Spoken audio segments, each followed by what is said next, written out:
Hello, welcome to all of you on my YouTube channel BioBridge. Today we are going to start a series of pharmacology and the topic is pharmacodynamics. जैसा कि हम पिछले videos में पढ़ चुके हैं कि फार्माकोकाइनेटिक्स के बारे में, टोटल ओवरऑल फार्माकोकाइनेटिक्स को ख़त्म करने के बाद इस वीडियो के थ्रू हम लोग स्टार्ट करेंगे फार्माकोडायनेमिक्स के बारे में। तो फार्माकोडायनेमिक्स क्या होता है कि फार्माको मतलब हम लोग को पता है कि ये टर्म्स फार्माको मतलब होता है ड्रग्स, फार्माको मतलब क्या होता है ड्रग्स, एंड द डायनामिक्स मतलब होता है इफेक्ट प्रोड्यूस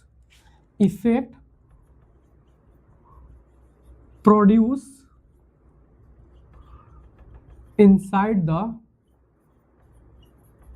बॉडी।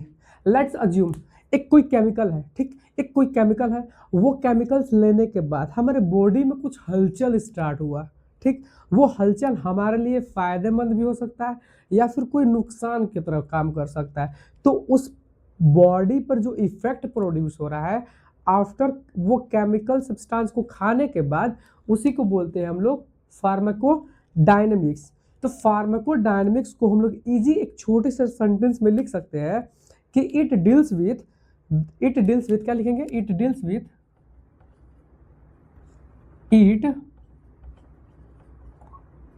विथ क्या बोल सकते हैं, हाउ अ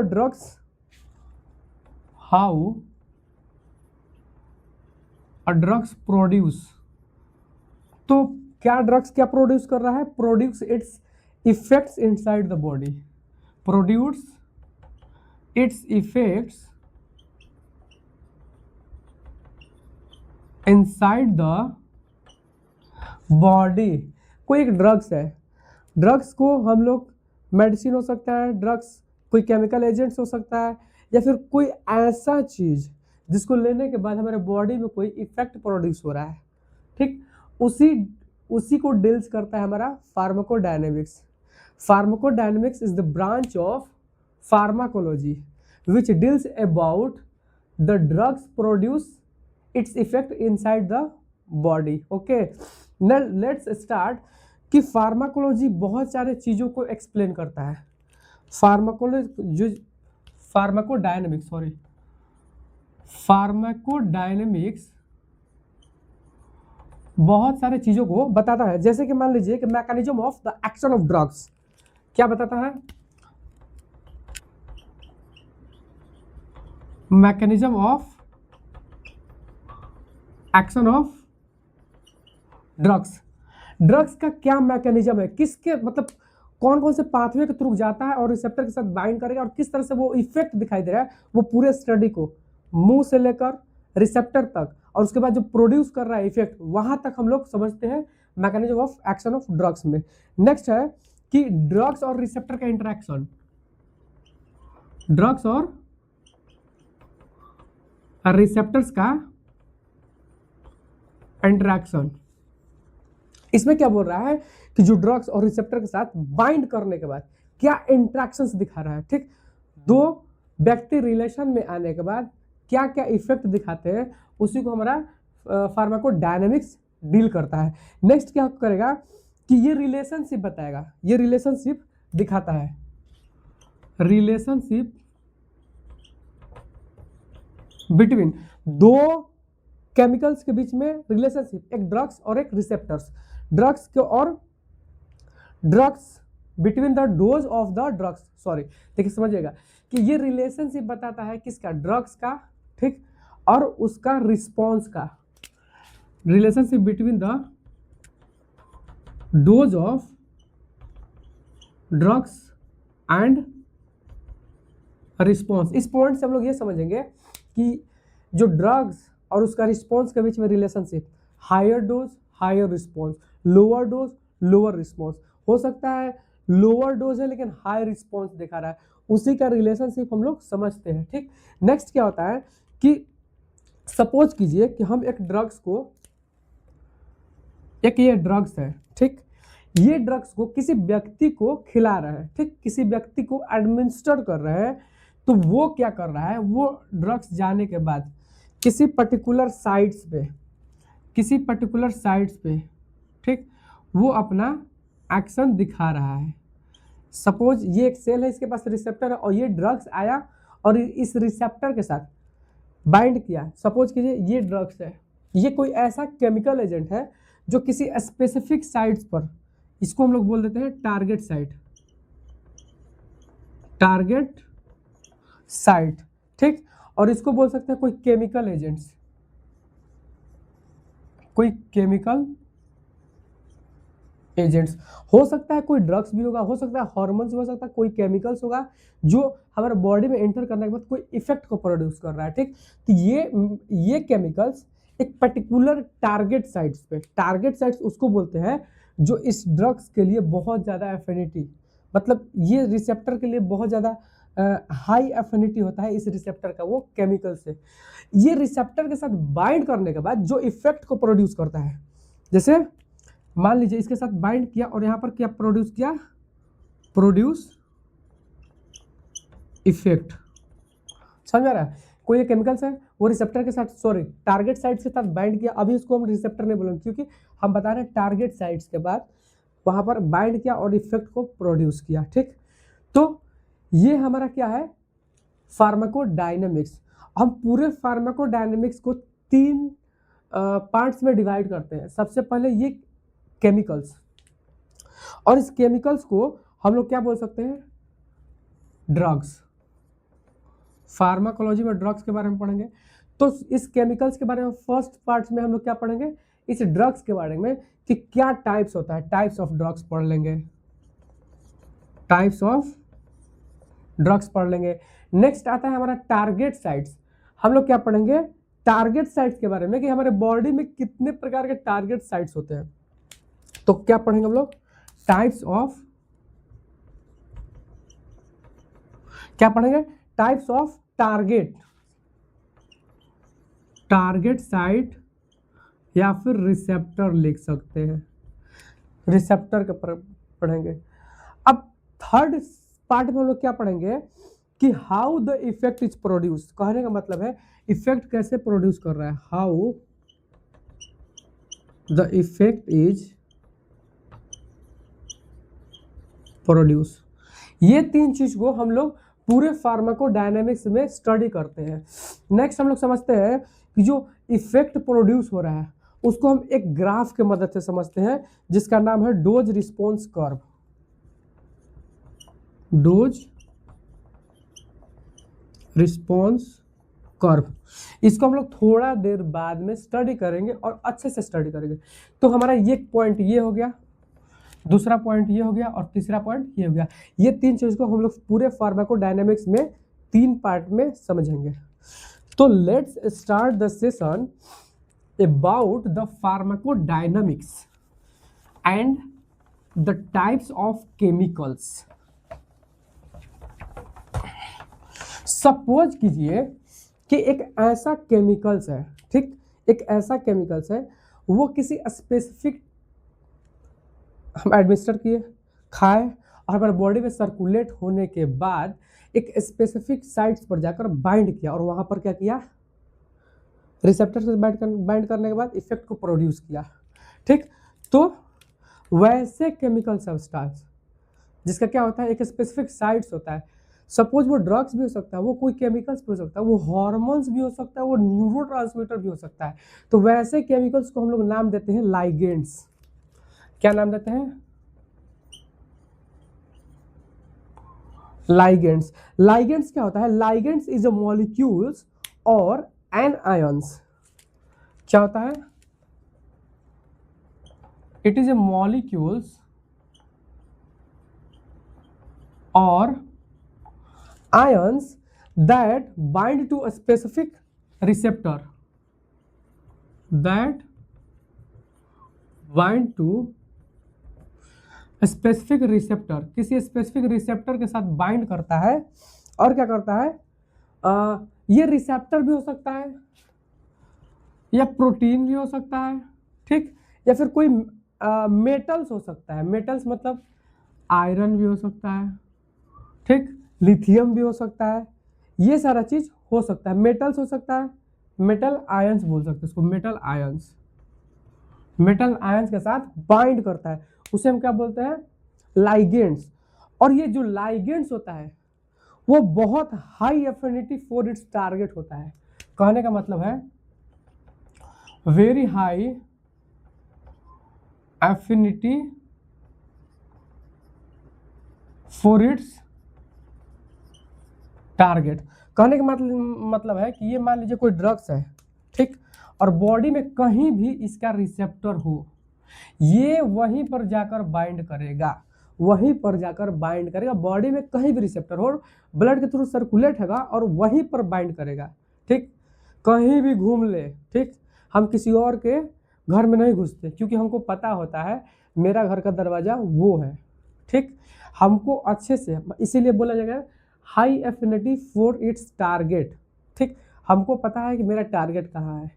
घूम लेगा किसी के घर, लेकिन शाम को पहुंचेगा अपने घर, अपने घर अपना इफेक्ट को प्रोड्यूस करेगा, ठीक, अपने मम्मी के पापा के पास रहेगा, ठीक। अब बात करते हैं ये जो लाइगेंड्स होता है, ये क्या है, केमिकल्स मॉलिक्यूल्स होता है, ठीक। इसको हम लोग दो पार्ट्स में डिवाइड करते हैं। लाइगेंड्स को दो पार्ट्स में मेनली डिवाइड करते हैं। एक होता है जो इंडोजीनस लाइगेंड्स, इंडोजीनस लाइगेंड्स, और दूसरा होता है एक्सोजीनस,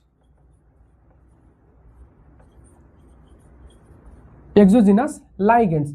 तो इंडोजीनस और एक्सोजीनस का मतलब क्या होता है कि लाइगेंड्स तो एक केमिकल मॉलिक्यूल्स है, ठीक, और इंडोजीनस का मतलब होता है कि हमारे बॉडी में खुद से प्रोड्यूस होता है, उसको बाहर से हम लोग नहीं लेते हैं, ठीक। तो उसमें हमारा क्या हो जाएगा, सबको पता है, हमारा प्रोटीन्स हो सकता है, हमारा हार्मोन्स हो सकता है, हमारा न्यूरोट्रांसमीटर हो सकता है, ठीक, हार्मोन्स, न्यूरोट्रांसमीटर्स। तो फर्स्ट में क्या हो जाएगा, हार्मोन्स, और नेक्स्ट क्या हो जाएगा, न्यूरोट्रांसमीटर, न्यूरोट्रांसमीटर।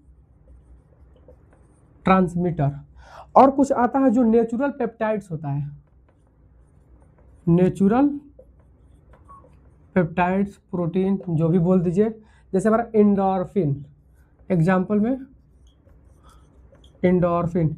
हार्मोन्स में तो आपको पता है थायराइड हार्मोन्स, ठीक, इंसुलिन, ये सारा हार्मोन्स में आ जाएगा। न्यूरोट्रांसमीटर, डोपामिन, सेरोटोनिन, नॉरएपिनेफ्रिन, ठीक, ग्लूटामेट, ये सारा न्यूरोट्रांसमीटर होता है। ये हमारे बॉडी के अंदर सिंथेसाइज होता है और एक पर्टिकुलर साइट्स पर जाकर एक्शन दिखाता है, ठीक। तो ये भी एक लाइगेंड्स है, और एक ऐसा लाइगेंड्स जो हम लोग बाहर से यूज करते हैं। तो बाहर से जो भी चीज़ हम लोग यूज करेंगे उसको नाम देते हैं ड्रग्स, ड्रग्स। आपको पता है all drugs are, all medicines are drugs but all drugs are not medicines, ठीक। अब बात करते हैं, ये था हमारे सोर्स के बेस पे कि लाइगेंड्स को दो पार्ट्स में डिवाइड कर दिए हैं। नेक्स्ट हम लोग बात करते हैं कि जो लाइगेंड्स होता है उसको मेनली हम लोग दो पार्ट्स में अलग से डिवाइड करते हैं on the basis of their effect produce, कि ये कैसा इफेक्ट को प्रोड्यूस कर रहा है।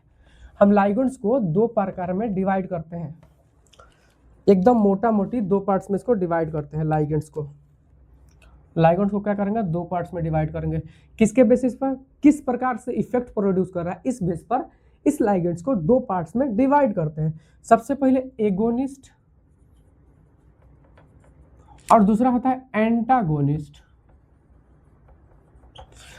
एगोनिस्ट का मतलब क्या होता है कि एगोनिस्ट का मतलब, मान लीजिए कोई आप ड्रग्स लिए और उसका इफेक्ट प्रोड्यूस हुआ, जैसे हम लेना चाहते थे उसी प्रकार का इफेक्ट प्रोड्यूस किया।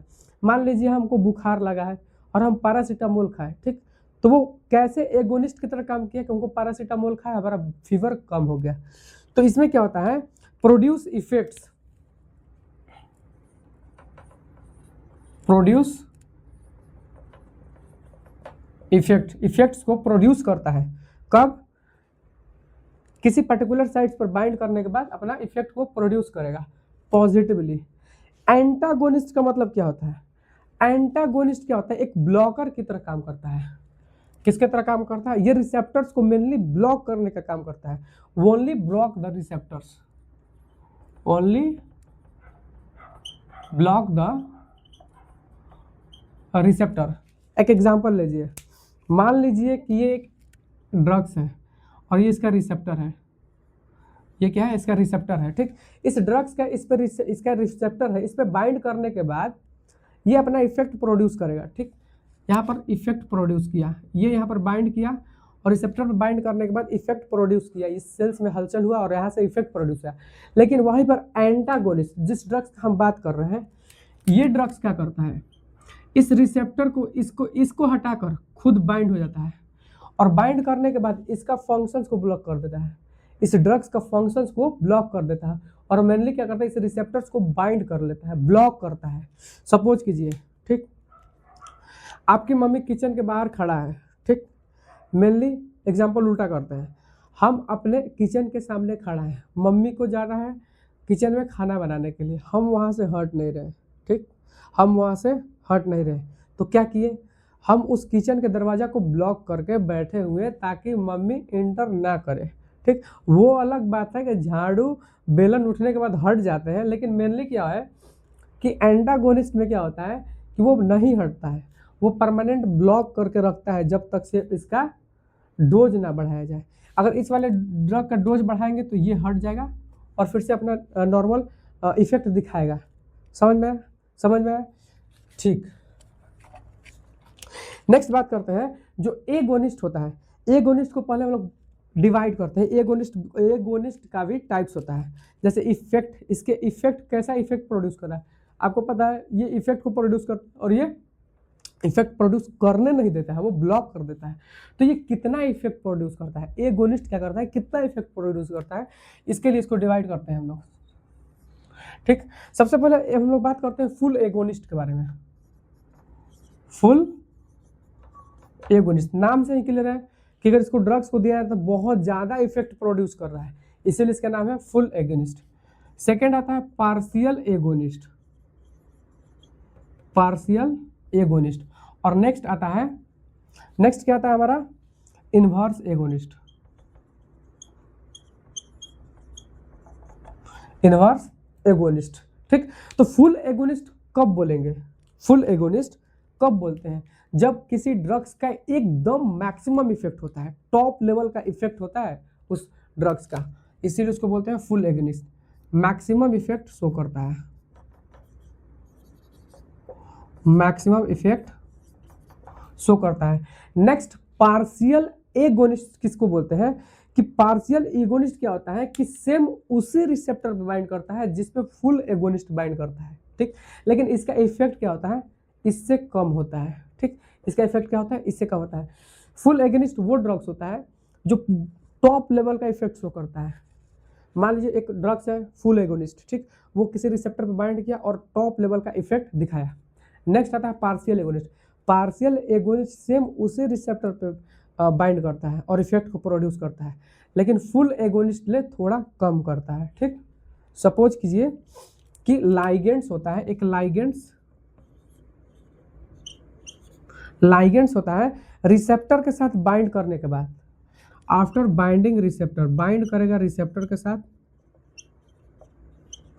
और किस तरह का इफेक्ट प्रोड्यूस करता है, वीक इफेक्ट को प्रोड्यूस करता है, वीक इफेक्ट प्रोड्यूस करेगा, ठीक, वीक इफेक्ट को प्रोड्यूस करता है, ठीक। नेक्स्ट बात करते हैं इनवर्स एगोनिस्ट। इनवर्स एगोनिस्ट दिए हैं किसी काम के लिए, कर दूसरा काम रहा है, समझ में रहा है, जस्ट उसके अपोजिट काम करेगा। दिए हैं फीवर को कम करने के लिए, वो इस तरह से एक्शन करेगा, फीवर को पूरा लो कर देगा, एकदम हाइपोथर्मिया वाला कंडीशन हो जाएगा, समझ में रहा है, एकदम हाइपोथर्मिया, पूरा बॉडी एकदम ठंडा पड़ जाएगा, ठीक। ये होता है हमारा इनवर्स एगोनिस्ट, एकदम विपरीत काम करता है। इसमें क्या लिखेंगे, ये कोई ड्रग्स तो होगा, बाइंड भी करेगा सेम रिसेप्टर के साथ, जिस रिसेप्टर से ये बाइंड कर रहा था, जिस रिसेप्टर के साथ ये बाइंड कर, उसी रिसेप्टर से ये भी बाइंड करेगा, लेकिन इफेक्ट एकदम उल्टा शो करेगा। Bind with same receptor, bind with same receptor, same receptor, लेकिन किस तरह का इफेक्ट प्रोड्यूस करेगा, एकदम ऑपोजिट इफेक्ट प्रोड्यूस करेगा।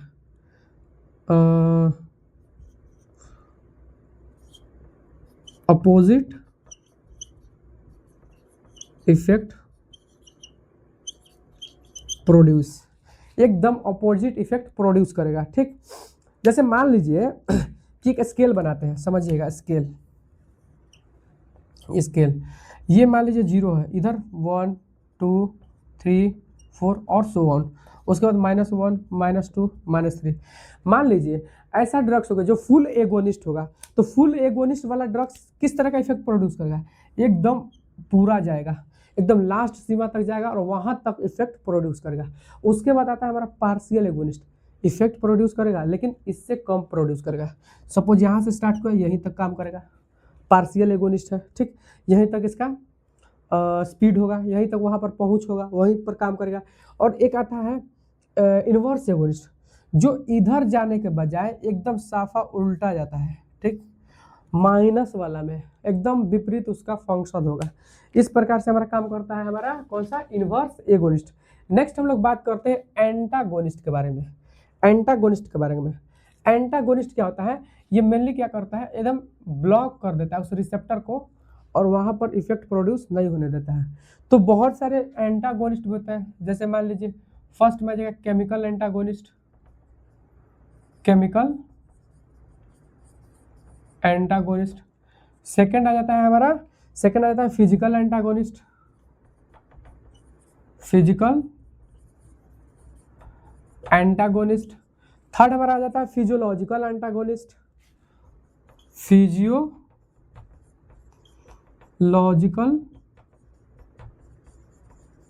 एंटागोनिस्ट। एंड फोर्थ आता है फार्माकोलॉजिकल एंटागोनिस्ट, फार्माकोलॉजिकल एंटागोनिस्ट। और ये जो है फार्माकोलॉजिकल एंटागोनिस्ट, जिसको हम लोग ब्लॉकर बोलते हैं। देखिए ब्लॉकर बोलने का मेन मकसद क्या है, क्योंकि ये रिसेप्टर को क्या कर रहा था, ब्लॉक कर दे रहा था, इसीलिए एंटागोनिस्ट का दूसरा नाम ऑल्सो नोन एज ब्लॉकर। क्या बोलेंगे, ब्लॉकर। जैसे beta 1 blocker, H1 receptor blocker, beta 1 blocker, atenolol, propranolol, ठीक, ये सारे ड्रग्स हम लोग पढ़ेंगे, एकदम इंटरेस्टिंग होगा। ये वीडियो बहुत इंटरेस्टिंग होने वाला है। फार्माकोलॉजी एक ऐसा सब्जेक्ट होता है जिसमें बच्चे क्या करते हैं कि बहुत ज़्यादा इंटरेस्ट लेकर पढ़ते हैं, क्योंकि उनको पता होता है बहुत सारे ऐसे ड्रग्स का नाम आएंगे, बहुत सारे ऐसे मैकेनिज्म हमको देखने को मिलेगा, बहुत अच्छा लगता है इसको पढ़ने के बाद। नेक्स्ट हम लोग स्टार्ट करेंगे, क्या चीज़ स्टार्ट करेंगे, केमिकल एंटागोनिस्ट। केमिकल एंटागोनिस्ट होता क्या है, एंटागोनिस्ट स्टार्ट कर रहे हैं, एगोनिस्ट खत्म हो गया। नेक्स्ट हम लोग स्टार्ट करेंगे एंटागोनिस्ट को स्टार्ट करते हैं डिटेल में, थोड़ा देख लेते हैं क्या होता है एंटागोनिस्ट। एंटागोनिस्ट हमारा फर्स्ट क्या था, फर्स्ट एंटागोनिस्ट में क्या था, केमिकल एंटागोनिस्ट। फर्स्ट क्या था, chemical antagonist, chemical antagonist. Chemical antagonist क्या होता है, एक ऐसा सब्सटेंस होता है, ठीक, एक ऐसा सब्सटेंस होता है जो किसी दूसरे सब्सटेंस के साथ बाइंड करेगा, और किस फॉर्म में बाइंड करता है, केमिकल बॉन्ड के थ्रू बाइंड करता है, और उसका जैसे सपोज कीजिए, मान लीजिए ये एक ड्रग्स है, ठीक, ये एक ड्रग्स है, और एंटागोनिस्ट वो ड्रग्स होता है कि इसके साथ बाइंड करेगा, ये एक एंटागोनिस्ट है, इसके साथ बाइंड करेगा और बाइंड करने के बाद इसका फंक्शंस को न्यूट्रलाइज कर देगा, न्यूट्रलाइज एकदम जीरो, समझ आ रहा है। ये एंटागोनिस्ट इसके फंक्शंस को क्या कर रहा है, एकदम ब्लॉक कर दे रहा है। इस दोनों के बीच में कौन सा बॉन्ड लाएगा, तो केमिकल एंटागोनिस्ट है तो केमिकल बॉन्ड आएगा। तो इसमें क्या लिखेंगे सकते हैं हम लोग, क्या लिखेंगे कि इट इज ए सब्सटेंस, क्या लिखेंगे, ए सब्सटेंस दैट रिड्यूस और neutralise, a substance that reduce and neutralize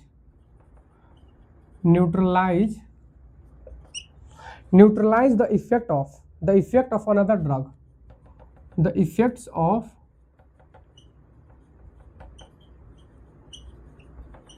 another drugs by chemically reacting, by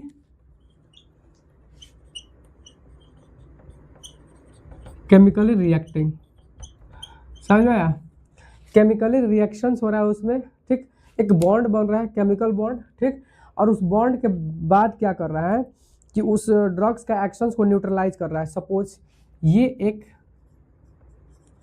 antagonist है, एंटागोनिस्ट, ये ड्रग्स ठीक।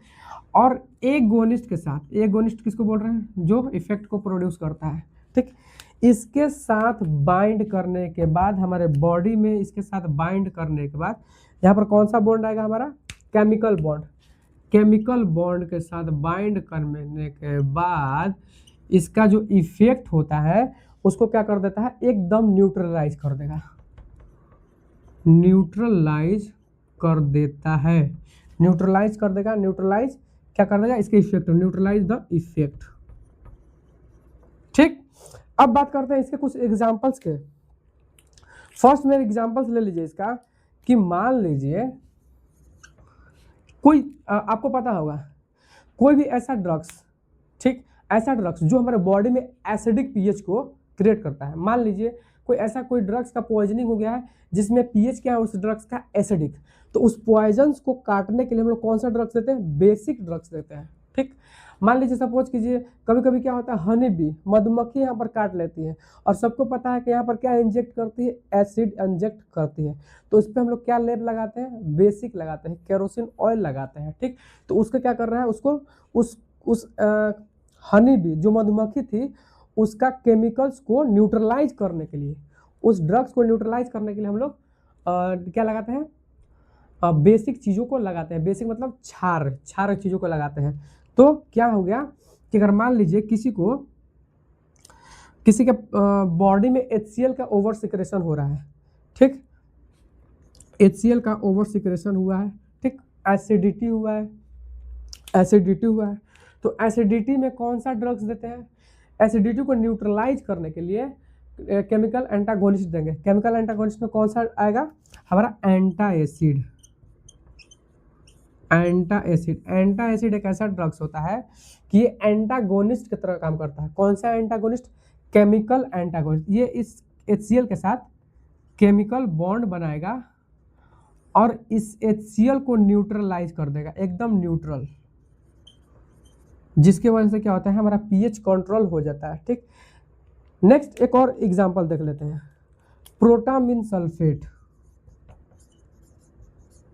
प्रोटामिन सल्फेट, वहीं पर हमारा हो गया हेपारिन। हेपारिन क्या है, ये एक एंटीकोगुलेंट है, हमारे बॉडी में ब्लड को जमने नहीं देता है, लेकिन उसी समय अगर मान लीजिए हेपारिन का कंसंट्रेशन हमारे बॉडी में ज़्यादा हो गया, ठीक, हेपारिन का कंसंट्रेशन हमारे बॉडी में ज़्यादा हो गया तो वो एक्सेसिव ब्लड को क्या करेगा, थिन कर देगा, एक्सेसिव ब्लड को थिन कर देगा, ठीक। वहीं पर हम केमिकल एंटागोनिस्ट देते हैं, ये केमिकल एंटागोनिस्ट देंगे तो इस हेपारिन के साथ केमिकली बॉन्ड बनाकर इस हेपारिन का इफेक्ट को क्या कर देता है, एकदम न्यूट्रलाइज कर देता है। ये दो मेन एग्जाम्पल हो जाएगा हमारा केमिकल एजेंट्स का। नेक्स्ट हम लोग बात करते हैं और पता है हेपारिन एक एंटीकोगुलेंट, ब्लड लीकेज होने का बहुत ज़्यादा चांस होता है, इसीलिए हम लोग प्रोटामिन सल्फेट देते हैं, इसका एंटीडोट, ठीक। और कौन सा मैकेनिज्म फॉलो करता है, ये केमिकल एंटागोनिस्ट की तरह फॉलो करता है और ब्लड को एक्सेसिव लीक आउट होने से प्रिवेंट करता है। नेक्स्ट हम लोग बात करेंगे फिजिकल एंटागोनिस्ट। फिजिकल मतलब आपको पता ही चल रहा है, वहाँ पर बलपूर्वक, फिजिकली, ठीक। मान लीजिए दो भाई है, दो भाई को क्या हुआ कि एक को मिला 5 रुपया, दूसरे को मिला 10 रुपया, ठीक, दूसरे को मिला 10 रुपया। जो पहला वाला क्या था, 5 रुपया था और बहुत ज़्यादा हेल्दी था, ठीक, उसका कुछ मसल्स वगैरह बना हुआ था, ठीक। तो छोटा वाला जो फर्स्ट वाला था और जो सेकंड वाला को 10 रुपया मिला था, तो उसके साथ फाइट करेगा, ठीक, फाइट करेगा और बोलेगा, क्या बोलेगा, तुम 10 रुपया नहीं रख सकता है, कम से कम ऐसा करो कि तुम्हारा और मेरा बैलेंस बना रहे, ठीक। तो वो क्या करेगा, 7.5 रुपये बांटेगा, ठीक, 7.5 रुपये बांटेगा। तो वो जो पहला वाला था वो किस तरह से उस पर हावी हुआ, फिजिकल एंटागोनिस्ट की तरह। तो एग्जाम्पल में हम लोग फर्स्ट स्टार्ट करते हैं फिजिकल एंटागोनिस्ट। फिजिकल एंटागोनिस्ट क्या होता है, फिजिकल एंटागोनिस्ट एक सब्सटेंस होता है जो क्या करता है, प्रिवेंट करता है और रिड्यूस करता है effect of another substance by physical action. आपको पता है पहला वाला फिजिकल एक्शन दिखाया उस पर और क्या किया, उसको उसका काम तमाम कर दिया, लगभग उससे कुछ पैसे ले लिए और बैलेंस बना लिया। ठीक, तो इसका डेफिनेशन हम लोग क्या लिख सकते हैं कि एक सब्सटेंस होगा, क्या होगा, एक ऐसा सब्सटेंस होगा, a substance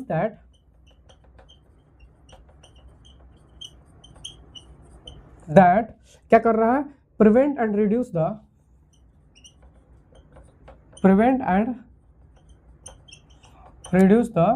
effect prevent and reduce the effect of another substance, effect of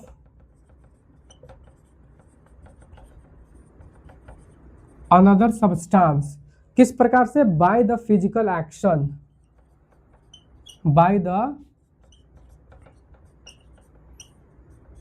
physical action. आपको एग्जांपल बता दी है कि फिजिकल एक्शंस के थ्रू क्या करता है, उसके एक्शंस को प्रिवेंट कर देगा। एक ड्रग दूसरे ड्रग को एक्शंस के थ्रू, फिजिकल एक्शन के थ्रू क्या करेगा, उसके इफेक्ट्स को न्यूट्रलाइज कर देगा। Let's take example. अब बताइए, जो फिजिकल एंटागोनिस्ट होता है, फिजिकल मतलब आपको पता है, फिजिकल मतलब कोई रिसेप्टर नहीं होगा। ठीक, इस पे क्या होता है, कोई रिसेप्टर नहीं होता है, नो रिसेप्टर,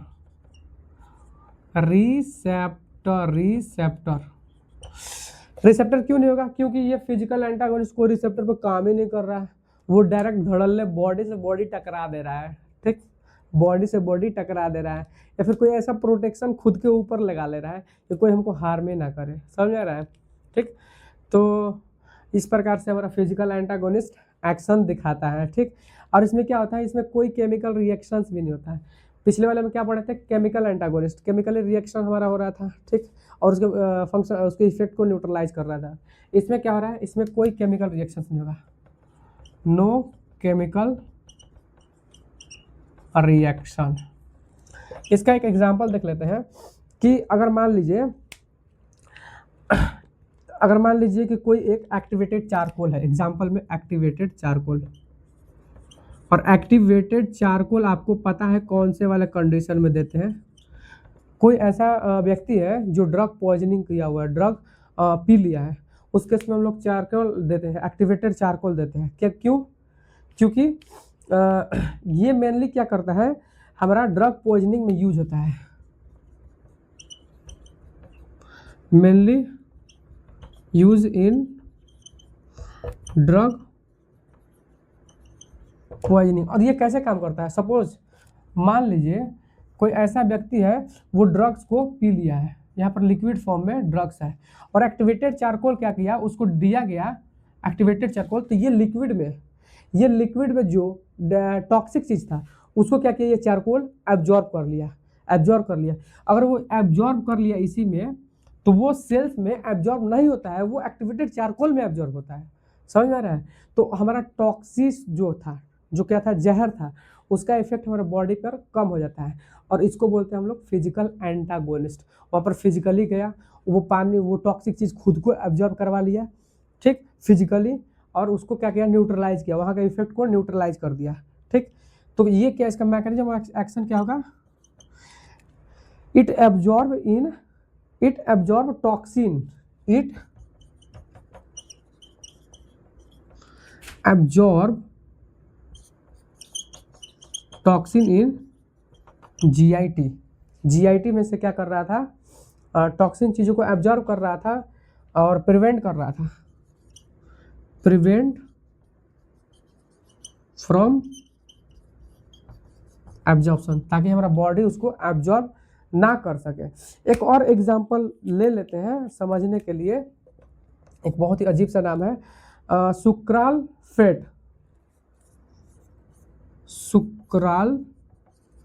फेट। ये ऐसा ड्रग्स होता है कि हम पेप्टिक अल्सर वाले कंडीशन में देते हैं। मेनली क्या होता है कि देखिए, पेप्टिक अल्सर में क्या होता है, पेप्टिक अल्सर में कहीं कहीं घाव हुआ रहता है, हमारे लेयर्स होते हैं, स्टमक के लेयर होता है, उसमें घाव हुआ होता है, और कोई भी हम लोग हार्ड सब्सटेंस खाते हैं या फिर कोई मसाला वाला चीज़, तो इस वाले जो घाव को, इस वाले डिजीज को वो क्या करता है, और ज़्यादा बढ़ाता है। इसीलिए क्या करते हैं, एक ऐसा लेयर प्रोड्यूस करते हैं जिसपे इस फूड पार्टिकल्स का कोई एक्शन ही ना दिखाए। ठीक, तो ये जो सुक्राल फेट क्या करता है, एक कोट की तरह कोटिंग कर देता है। ठीक, एक कोटिंग कर देगा। इसको हम लोग यूज करते हैं पेप्टिक अल्सर में, यूज इन पेप्टिक अल्सर। और ये इसका मैकेनिज्म ऑफ एक्शन क्या होगा, protect coating over protect by coating over the ulcer surface, over the ulcer surface, जिस सरफेस पर अल्सर हुआ है उसको कोट कर देता है और वहाँ पर सब्सटेंस को चिपकने नहीं देता है, और ताकि उस पर इफेक्ट ना उसको प्रॉब्लम क्रिएट ना हो। नेक्स्ट क्या आता है हमारा physiological effect, sorry physiological antagonist.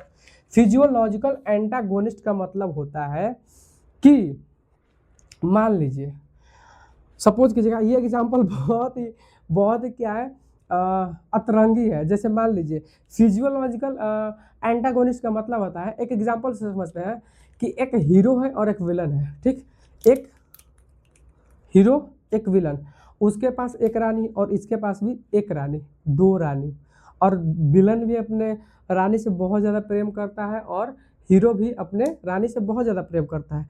लेकिन एक दिन क्या हुआ, हीरो और विलन में आपको पता है कि दुश्मनी तो होता ही रहता है, और हीरो और विलन में तो मेनली दुश्मनी होता है, क्योंकि विलन जो है एक बैड कैरेक्टर है, ठीक। तो वो क्या करता है, विलन हीरो से बदला निकालने के लिए उसके रानी को किडनैप कर लिया, उसके रानी को किडनैप कर लिया। ये रानी थी, ये हीरो था, उसको किडनैप कर लिया, ठीक। और किडनैप करने के बाद इसको क्या कर रहा है, टॉर्चर कर रहा था, ठीक, टॉर्चर कर रहा था। लेकिन हीरो क्या किया, हीरो फिजियोलॉजिकल एंटागोनिस्ट की तरह काम किया। वो क्या किया कि उस विलन के जो प्रेमिका थी, रानी थी, उसको किडनैप कर लिया, ठीक। और वापस से धमकी दिया कि कोई बात नहीं, तुमने तो मेरा रानी ले लिया, मैंने तुम्हारा भी रानी ले लिया, ठीक। तो ये जो धमकी दिया, उससे क्या किया, विलन डर गया कि उसकी प्रेमिका को कोई हार्म ना पहुंचा दे, ठीक। इसी प्रकार से क्या होता है फिजियोलॉजिकल एंटागोनिस्ट, समझते हैं, स्टार्ट कीजिएगा। Physiological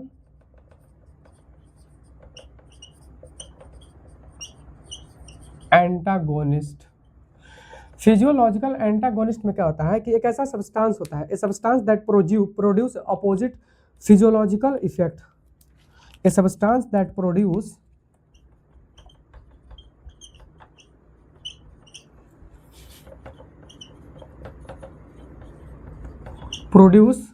a substance that produce opposite physiological effect, opposite physiological effect through different receptor, through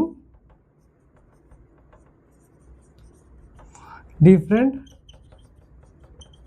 receptors के साथ बाइंड करने के बाद क्या किया, इफेक्ट को प्रोड्यूस किया। लेट्स एग्जांपल, मान लेते हैं ये एक ड्रग है एगोनिस्ट, ये एगोनिस्ट ड्रग है, ये इफेक्ट को प्रोड्यूस किया। मान लीजिए कैसा इफेक्ट प्रोड्यूस किया, पॉजिटिव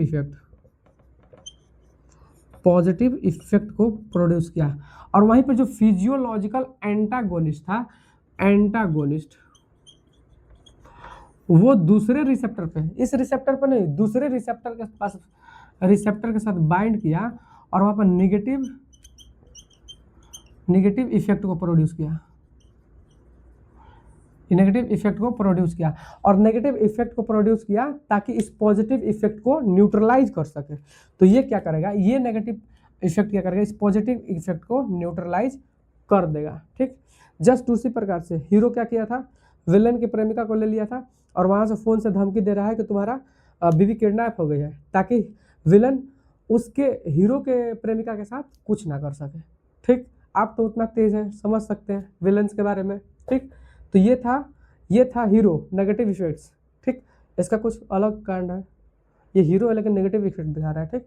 और ये था विलन पॉजिटिव इफेक्ट, कैरेक्टर उल्टा हो गया है ना, फिर भी कोई बात नहीं, एग्जाम्पल के थ्रू समझ लेंगे। नेक्स्ट आता है हमारा, एग्जाम्पल से समझते हैं इसको। एग्जाम्पल से मान लीजिए एक ड्रग है हिस्टामिन, आपको पता है ये इन्फ्लामेटरी मीडिएटर्स है, एलर्जिक रिएक्शंस में पार्टिसिपेट करता है। ये एक्शन दिखाता है किस पे, H1 रिसेप्टर पर, और H1 रिसेप्टर पर इफेक्ट दिखाने के बाद हमारे ब्रोंकस में जो H1 रिसेप्टर होता है उस पर इफेक्ट दिखाने के बाद ब्रोंको कॉन्स्ट्रिक्शन करा देता है, ब्रोंको कॉन्स्ट्रिक्शन करा देता है। लेकिन वहीं पर क्या हुआ कि हम एड्रेनलिन दिए दूसरा ड्रग्स, वो क्या किया, वो एक्शन दिखाया हमारा B1 रिसेप्टर पे। आपको पता था फिजियोलॉजिकल एंटागोनिस्ट में एकदम अपोजिट क्या कर रहा था, इफेक्ट प्रोड्यूस कर रहा था, लेकिन वहां पर डिफरेंट रिसेप्टर था। रिसेप्टर क्या था, दूसरा था, और सब में सेम था, लेकिन इस पर दूसरा रिसेप्टर था। दूसरा रिसेप्टर यहाँ पर H1 रिसेप्टर पे एक्शन दिखाया, ये इस पे किस पे एक्शन दिखाएगा, एक्शन 1 ऑन β1 रिसेप्टर। β1 रिसेप्टर पे एक्शन दिखाने के बाद β1 रिसेप्टर पे एक्शन दिखाने के बाद क्या किया, वहां पर ब्रोंको डायलेटर किया, सॉरी β1 नहीं β2 रिसेप्टर पे एक्शन दिखाने के बाद क्या किया, ब्रोंको डायलेटर की तरफ फंक्शन किया। सपोज कीजिए, पता कीजिए, अब देखिए ये ड्रग्स क्या कर रहा था, ब्रोंको कॉन्स्ट्रिक्शन करा रहा था, लेकिन ये ब्रोंको डायलेटर करा दिया और इस ब्रोंको कॉन्स्ट्रिक्शन को न्यूट्रलाइज कर दिया। नेक्स्ट एक और एग्जांपल के थ्रू हम लोग समझेंगे इसको। थायराइड है, थायराइड हार्मोन है, पाराथायराइड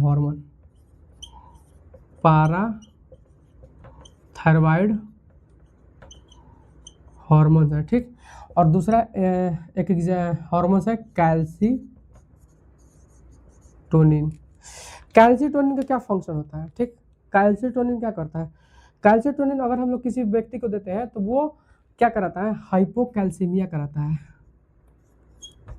हाइपोकैल्सीमिया कराता है, ठीक।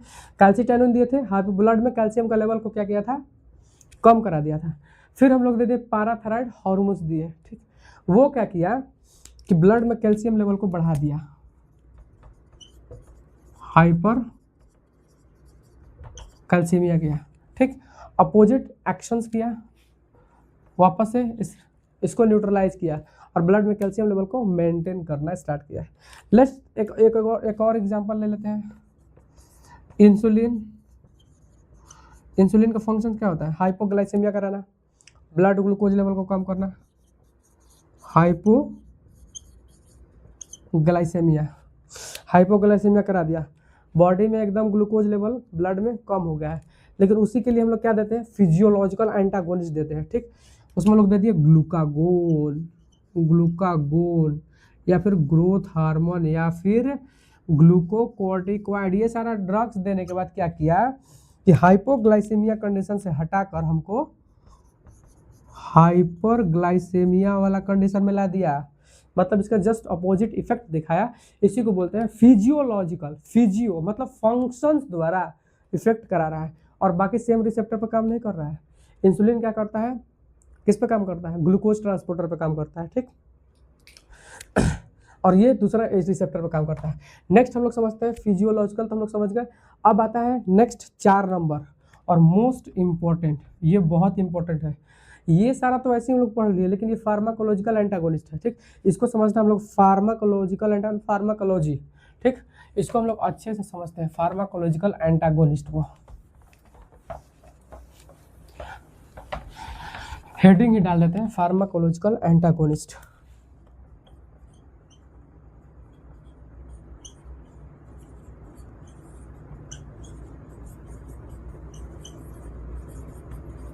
Pharmacological antagonist. और फार्माकोलॉजिकल एंटागोनिस्ट को हम लोग एक दूसरे नाम से बोलते हैं, ऑल्सो नोन एज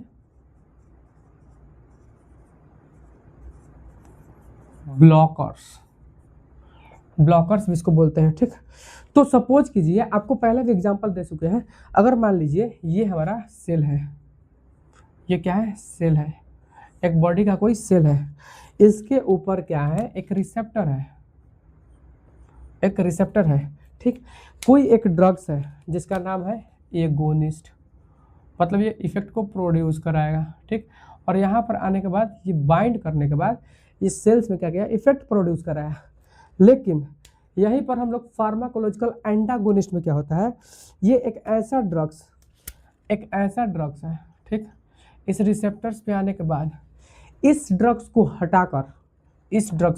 हटाकर ये वापस से ये बैठ जाएगा और इस रिसेप्टर को ब्लॉक कर देगा, ठीक, रिसेप्टर पर ब्लॉक करने के बाद इस एगोनिस्ट का इफेक्ट इस सेल से हट जाएगा, उसी को बोलते हैं हम लोग ब्लॉकर। ठीक, अब बताइए, अब फिर इसका एग्जाम, फिर हम लोग इसका डोज बढ़ाएंगे तो ये इसका हटा देगा। ठीक, ये डोज के ऊपर होता है। ठीक, डोज बढ़ाएंगे तो उसका इफेक्ट दिखेगा, फिर इसका डोज बढ़ाएंगे तो इसका इफेक्ट दिखेगा। ये इस प्रकार से इसका होता रहता है। और मेनली इसका फंक्शन क्या होता है, ब्लॉक करने का। जो ब्लॉक करता है उसको हम लोग क्या बोलते हैं, ब्लॉकर।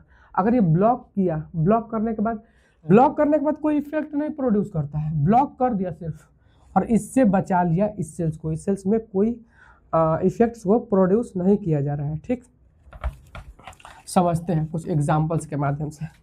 मान लीजिए एक ड्रग्स है एड्रेनालिन। ठीक, वहीं पर दूसरा ड्रग है बीटा ब्लॉकर में प्रोपोनोलोल, प्रोप्रानोलोल। ठीक, स्पेलिंग में मिस्टेक हो सकता है, ये प्रोपोनोलोल। ठीक, अब बताइए, ये जो एड्रेनालिन है, ठीक, ये बीटा 1 रिसेप्टर पे क्या कर रहा है, एक बीटा 1 रिसेप्टर है, उस पे बाइंड करने के बाद क्या फंक्शंस कर रहा है, ये हमारा हार्ट बीट को इंक्रीज कर दे रहा है, इंक्रीज हार्ट बीट। लेकिन ये ड्रग्स जो है बीटा ब्लॉकर जिसको बोलते हैं, B1 ब्लॉकर। ठीक, ये B1 ब्लॉकर क्या करता है, ये रिसेप्टर पे जाने के बाद यहाँ पर ब्लॉक कर देता है और इस ड्रग्स का एक्शन नहीं होने देता है। ठीक, और ब्लॉक करने के बाद क्या कर रहा था, ये एड्रेनलिन क्या कर रहा था, हार्ट रेट बढ़ा रहा था। लेकिन हार्ट रेट, ये ड्रग आया, ये ब्लॉकर है, इस रिसेप्टर को पूरी तरह से ब्लॉक किया। ब्लॉक करने के बाद इसका एक्शंस को ख़त्म किया, और इसका एक्शंस क्या प्रोड्यूस करा दिया, ये ब्लॉक करने के बाद ये बढ़ा रहा था तो क्या कर देगा, घटा देगा, डिक्रीज हार्ट रेट। ठीक, तो ऐसे कोई कंडीशन में हो गया कि किसी का हार्ट रेट बढ़ा हुआ है, नॉर्मल रेट से बढ़ा हुआ, जिसको टैकीकार्डिया कंडीशन बोलते हैं, तो उसको नॉर्मल वापस से लाने के लिए ये ड्रग्स को हम लोग यूज़ करते हैं। ठीक, नेक्स्ट हम लोग स्टार्ट करते हैं कि जो फार्माकोलॉजिकल एंटागोनिस्ट होता है उसको मेनली हम लोग दो पार्ट्स में डिवाइड करते हैं, समझिएगा। एक होता है कॉम्पिटिटिव एंटागोनिस्ट, एक होता है कॉम्पिटिटिव एंटागोनिस्ट, और दूसरा होता है नॉन कॉम्पिटिटिव एंटागोनिस्ट।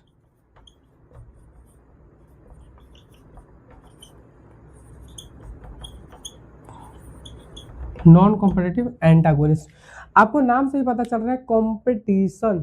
ये क्या हो रहा है कि दो ड्रग्स के बीच में कंपटीशन होगा। ठीक, सपोज कीजिए, एक और अतरंगी सा एग्जांपल है कि मान लीजिए, सपोज कीजिएगा कि एक लड़की है। ठीक, एक लड़की है, उसको एक उसी के गांव में एक लड़की रहती है, एक गांव में, उसी के सेम गांव में एक लड़का रहता है जो उससे मोहब्बत करता है। ठीक, मोहब्बत करता है, और बगल के एक गांव में एक और लड़का रहता है जो उसी सेम लड़की से मोहब्बत करता है। ठीक, तो क्या हुआ, दो लड़का में कंपटीशन एक लड़की के लिए।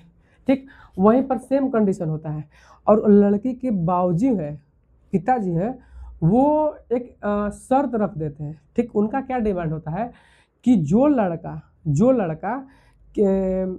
लड़का ज़्यादा पैसा कमा कर लाएगा, हमारी बेटी के लिए जो लड़का ज़्यादा पैसा कमा कर लाएगा, उसी से अपनी बेटी को विदाई देंगे, शादी करेंगे। तो लेट्स एग्जाम्पल कि दो ड्रग्स है जिसका इफेक्ट ज़्यादा दिखेगा, मतलब जिसका क्वांटिटी ड्रग्स का ज़्यादा होगा वो इफेक्ट ज़्यादा शो करेगा। ठीक, और जिसका कम होगा वो इफेक्ट नहीं दिखेगा। एकदम उसी प्रकार से कि एक क्या किया था, जो बगल गांव वाला था वो बहुत ज़्यादा पैसा कमा कर आ गया बाहर से। ठीक, बहुत ज़्यादा पैसा कमा कर आएगा, और उसके पिताजी क्या थे, लड़की के, उसके साथ शादी कर दिए और वो चला गया। और जो उसी के गांव में था लड़का, उसको वो लड़की बाय बाय कर गई। ठीक, इसीलिए लड़की के पीछे नहीं भागना चाहिए, पढ़ाई के पीछे भागना चाहिए, उतना ज़्यादा ध्यान नहीं देना चाहिए, कंपटीशन बिल्कुल नहीं करना चाहिए लड़की के मामले में। पढ़ाई के मामले में कर सकते हैं। तो कॉम्पिटिटिव एंटागोनिस्ट में क्या था कि ये कॉम्पिटिटिव एंटागोनिस्ट, या फिर हम लोग इसको ब्लॉकर भी बोल सकते हैं, ये क्या था, ब्लॉकर भी बोल सकते हैं।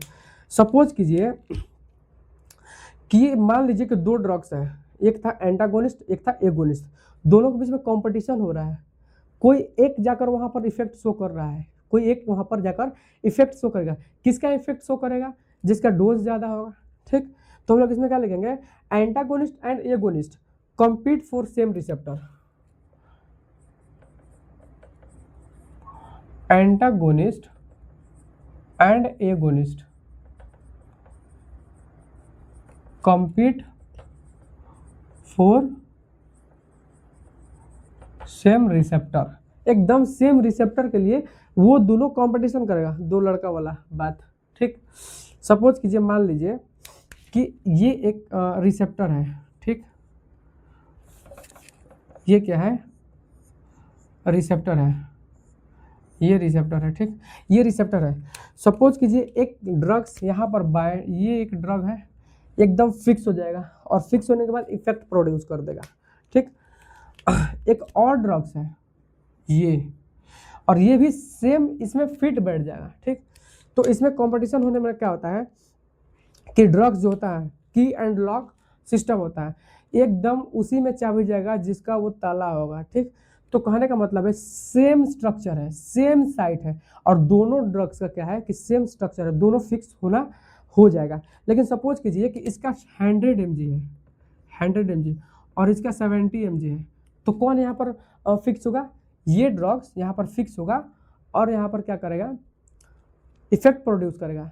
लेट्स कॉम्पिटिटिव एंटागोनिस्ट में क्या होता है कि ये ड्रग्स प्रोड्यूस इफेक्ट तो कर रहा है, लेकिन इसका डोज क्या हो रहा है? इसको अगर मान लीजिए 100 डोज mg का है, तो कॉम्पिटिटिव एंटागोनिस्ट में कि हम लोग क्या करते हैं, इस ड्रग जो 70 mg था उसको हम लोग बढ़ाकर 150 mg कर देते हैं, और 150 mg करने के बाद इसका खेल खत्म। ये आएगा और यहाँ पर शिफ्ट करेगा और इफेक्ट को प्रोड्यूस करेगा। ठीक, दो लड़का एक लड़की, याद रखिएगा ये एग्जाम्पल। ठीक, इस तरह से इफेक्ट को प्रोड्यूस करता है। लेकिन हम लोग यहाँ पर क्या बात किए? जितना ज़्यादा डोज बढ़ाएंगे उतना ज़्यादा इफेक्ट होगा। वापस से इसको हम लोग 100 हटाकर 200 mg कर देंगे, तो इसको हटाकर ये अपना धात जमा लेगा वहाँ पर। ठीक, इस प्रकार से होता है। तो हम लोग डोज बढ़ाते हैं तो उसको क्या बोलते हैं? Surmountable effect. डोज बढ़ा, इफेक्ट दिखा, उसको बोल देंगे हम लोग सरमाउंटेबल इफेक्ट।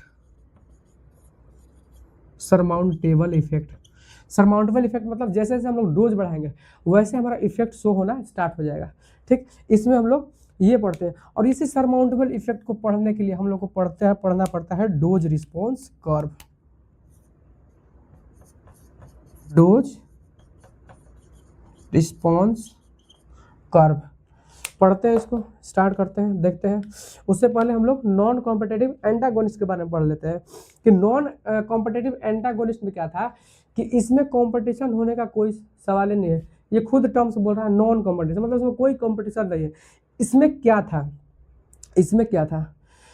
इसमें ये होता है कि मान लीजिए कि ये रिसेप्टर वाला साइड पे वो ड्रग्स नहीं बैठता है, वो रिसेप्टर वाला साइड पे नहीं बैठता है, वो बैठता है कहीं और, एलोस्टोरिक साइट। एलोस्टोरिक साइट मतलब किसी और जगह पे इफेक्ट यहाँ पर फिक्स होने के बाद। ठीक, और मेन वाला जो रिसेप्टर होता है इसका स्ट्रक्चर को चेंज कर देता है, इसका स्ट्रक्चर को चेंज कर देगा।